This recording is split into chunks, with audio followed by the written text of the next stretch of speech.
Hi friends! ఈరోజు వెల్లుల్లిపాయ పొట్టు ఎలా తీసుకోవాలో సింపుల్ ప్రాసెస్‌లో చూపిస్తున్నానండి. చాలా ఈజీ అండి. ముందుగా అయితే ఒక ప్లేట్‌లోకి వెల్లుల్లిపాయలు వేసుకోవాలండి. ఒక స్పూన్ ఆయిల్ వేసుకొని ఆయిల్ అయితే బాగా అప్లై చేసుకోవాలండి. ఒక 15 నిమిషాల పాటు ఎండలో పెట్టేసుకోవాలండి. ఓకే అండి. ఇప్పుడైతే చిన్న కవర్ లాంటిది ఏదైనా సంచి లాంటి దాంట్లో వేసుకోవాలండి.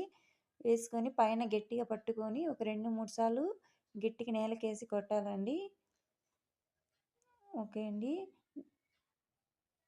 పొట్టు మొత్తం ఒక 90% అయితే ఎళ్ళిపోద్దండి అసలు. ఏముండదసలు. చూడండి పట్టుకోంగానే ఊడొచ్చేసిద్ది. చాలా సింపుల్ ప్రాసెస్ అండి. చాలా ఈజీగా గూడా చేసుకోవచ్చు. చూడండి అసలు ఎంత బాగా నీట్‌గా వచ్చాయో. Hi friends! ఈరోజు వెల్లుల్లిపాయ పొట్టు ఎలా తీసుకోవాలో సింపుల్ ప్రాసెస్‌లో చూపిస్తున్నానండి. చాలా ఈజీ అండి. ముందుగా అయితే ఒక ప్లేట్‌లోకి వెల్లుల్లిపాయలు వేసుకోవాలండి. ఒక స్పూ